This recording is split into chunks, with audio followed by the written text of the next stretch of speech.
Hello दोस्तों, आपका स्वागत है आपके अपने चैनल टॉप सर में। दोस्तों आज हम आप लोग के लिए केमिस्ट्री का जो है चौथा चैप्टर लाए हुए हैं, कार्बन तथा इसके यौगिक। आपसे रिक्वेस्ट है कि वीडियो अंत तक देखिएगा। इस वीडियो को देखने के बाद आपको इस चैप्टर से रिलेटेड कोई क्वेश्चन नहीं छूटेगा, ठीक है ना।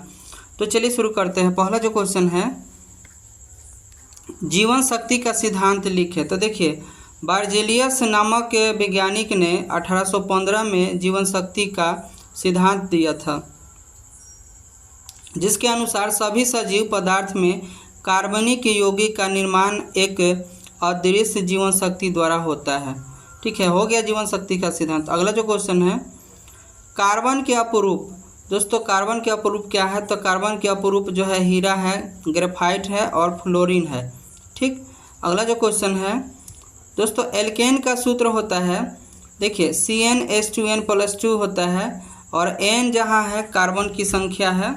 और इसका डिफिनेशन देख लीजिएगा, वे हाइड्रोकार्बन की श्रृंखला जिनमें कार्बन के बीच एकल बॉन्ड होता है, जैसे कार्बन है और कार्बन, इसके बीच में सिंगल बॉन्ड होता है, उसी को एल्केन कहा जाता है। ठीक है, अगला जो क्वेश्चन है, हीरा और ग्रेफाइट में अंतर क्या है? तो देखिए, हीरा जो है यह एक कार्बन के अपरूप है, यह कठोर होता है, यह एक अधातु है, यह विद्युत के कुचालक है। ठीक है, हीरा, इसमें विद्युत नहीं प्रवाहित होता है।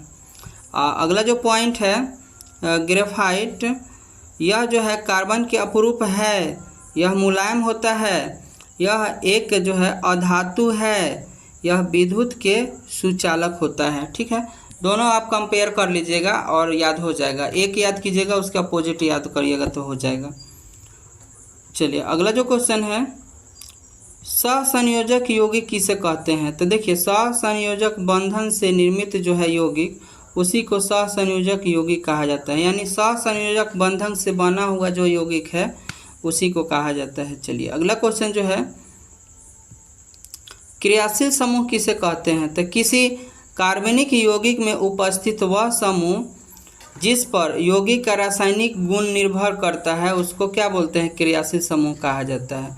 जैसे मान लीजिए OH लग गया तो ये अल्कोहल का हो जाएगा, O लग गया तो ईथर समूह का हो गया। ये सब जो है क्रियाशील समूह।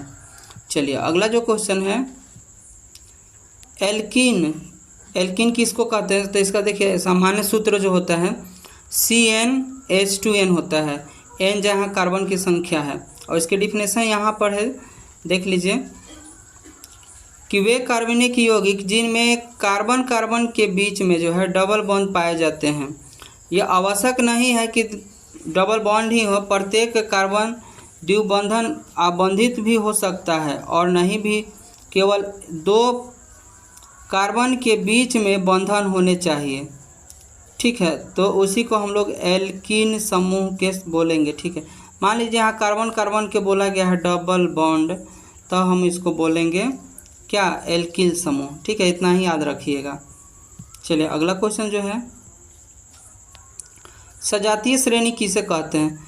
तो कार्बनिक यौगिक के गुणों को अध्ययन सुचारू रूप से करने के लिए कई भागों में इसे बांट दिया गया है, जिन्हें सजातीय श्रेणी कहा जाता है तथा इनके प्रत्येक सदस्य को सजात कहते हैं। कहने का मतलब है, सजातीय श्रेणी उसको कहते हैं कि कार्बनिक यौगिक को अध्ययन करने के लिए ना इसको कई भागों में बांट दिए हैं, जिसको सजातीय श्रेणी कह रहे हैं। ठीक है, अगला जो क्वेश्चन है,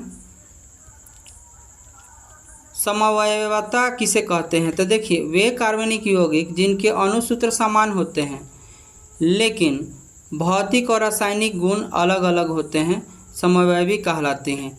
ऐसी घटना को समवायवता भी कहा जाता है। चलिए अगला क्वेश्चन जो है, हैलोजनीकरण किसे कहते हैं? तो देखिए, सूर्य के प्रकाश की उपस्थिति में एल्केन की अभिक्रिया क्लोरीन के साथ कराने पर एल्केन के सभी हाइड्रोजन परमाणु बारी बारी से क्लोरीन परमाणु द्वारा विस्थापित हो जाता है। इसी को हैलोजनीकरण कहा जाता है।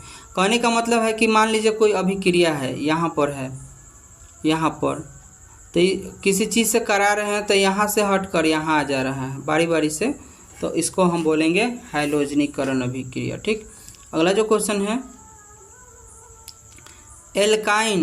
एल्काइन क्या है? तो देखिए एल्काइन का सूत्र जो होता है CnH2n-2 होता है, ठीक है ना। वे कार्बनिक यौगिक जिनमें कार्बन कार्बन के बीच 3 गो बॉन्ड पाए जाते हैं एल्काइन कहा जाता है, ठीक है ना। चलिए यहाँ तो हम लोग देख लिए थे, इसमें आयन जोड़ा जाता है, खैर इसको छोड़िए। अगला जो क्वेश्चन है, साबुन बनाने की विधि क्या होती है? तो वनस्पति तेल या वसा को सोडियम हाइड्रोक्साइड विलयन के साथ गर्म करने पर साबुन तथा ग्लिसरॉल बनता है। देखिए दोस्तों क्या बोला गया है ना कि वनस्पति तेल ले लीजिए या वसा को सोडियम हाइड्रोक्साइड के विलयन के साथ गर्म करते हैं तो साबुन और ग्लिसरॉल बनता है, ठीक है। चलिए अगला क्वेश्चन जो है, साबुनीकरण किसे कहते हैं? तो सिंपल सा बात कह दिया जाए कि साबुन बनाने की प्रक्रिया को साबुनीकरण कहते हैं। लेकिन थोड़ा सा डिटेल में देखा जाए कि वनस्पति तेल व वसा के क्षार द्वारा जल अपघटन की क्रिया के बाद साबुन तथा ग्लिसरॉल बनता है, जिसको साबुनीकरण कहा जाता है, ठीक। अगला जो क्वेश्चन है, अपमार्जक किसे कहते हैं? तो अपमार्जक उच्च अल्कोहल के हाइड्रोजन सल्फेट व्युत्पन्न के सोडियम लवण होते हैं, ठीक है ना। अपमार्जक जो होता है उच्च अल्कोहल के हाइड्रोजन सल्फेट व्युत्पन्न के सोडियम लवण होता है, ठीक है। अगला जो क्वेश्चन है, साबुन तथा अपमार्जक में अंतर क्या होता है? तो साबुन देखिए यह लंबी श्रृंखला वाले वसा अम्ल के सोडियम लवण है। खरे जल में इसकी कार्य क्षमता घट जाती है, अर्थात खरे जल में ये आसानी से झाग नहीं बना पाता है, ठीक है, इसलिए कपड़ा साफ नहीं हो पाता है। चलिए अपमार्जक की बात करें यहाँ पर, तो यह जो है उच्च अल्कोहल के हाइड्रोजन सल्फेट व्युत्पन्न के सोडियम लवण होते हैं। खरे जल में भी यह इनकी कार्य क्षमता रहती है, कायम रहती है, अर्थात खरे जल के साथ भी यह आसानी से झाग बनाता है। कहने का मतलब है सरफ जो है किसी भी जल के साथ क्रिया करने के लिए तैयार रहता है, ठीक है ना। अगला जो क्वेश्चन है, जीवाश्म ईंधन क्या होता है समझिएगा। तो जीवाश्म से जो है प्राप्त ईंधन को जीवाश्म ईंधन कहते हैं। इसके बनने में लाखों करोड़ों वर्ष लग जाता है। जैसे में कोयला, पेट्रोलियम जीवाश्म ईंधन का उदाहरण है। जीवाश्म ईंधन जो कहा जाता है क्या है? जीवों से प्राप्त ईंधन को जीवाश्म ईंधन कहा जाता है, ठीक है। इसके बनने में लाखों जब जीव जंतु पृथ्वी के अंदर दब जाते हैं तो वही कोयले और पेट्रोलियम में बदलते हैं, ठीक है ना। इसमें पेड़ पौधा भी चाहे जीव जंतु भी पेड़ के अंदर जमीन के अंदर दब जाता है तो ये बनता है, ठीक। अगला जो क्वेश्चन है, संतृप्त यौगिक।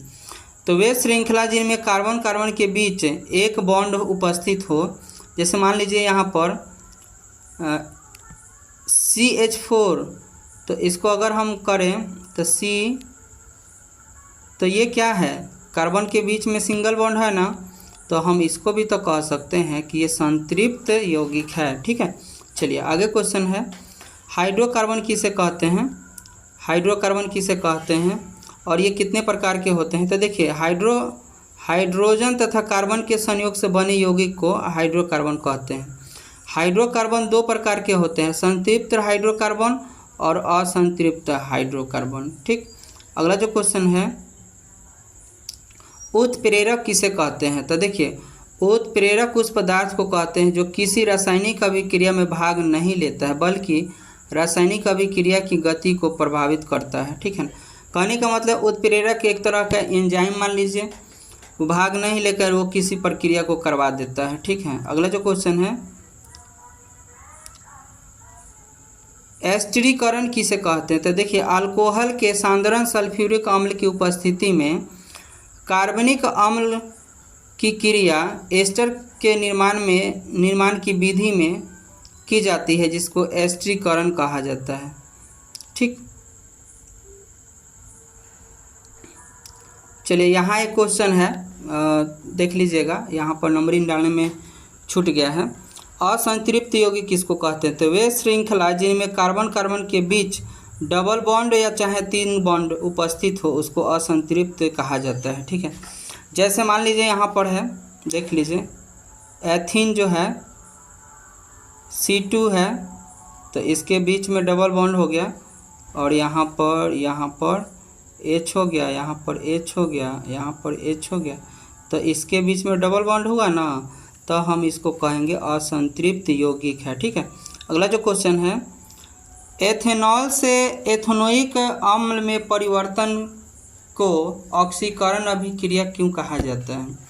तो देखिए, एथेनॉल से एथेनोइक अम्ल में परिवर्तन को ऑक्सीकरण अभिक्रिया कहते हैं क्योंकि दहन करने से कार्बन यौगिक को सरलता से ऑक्सीकृत किया जा सकता है। कहने का मतलब जब दहन किया जाता है तो वो ऑक्सीकृत होकर और रासायनिक क्रिया से ऑक्सीकरण करके यह कार्य पूरा किया जाता है, इसीलिए हम इसको क्या बोलेंगे, ऑक्सीकरण अभिक्रिया कहा जाता है। ठीक है, अगला जो क्वेश्चन यहीं पर है ख़त्म।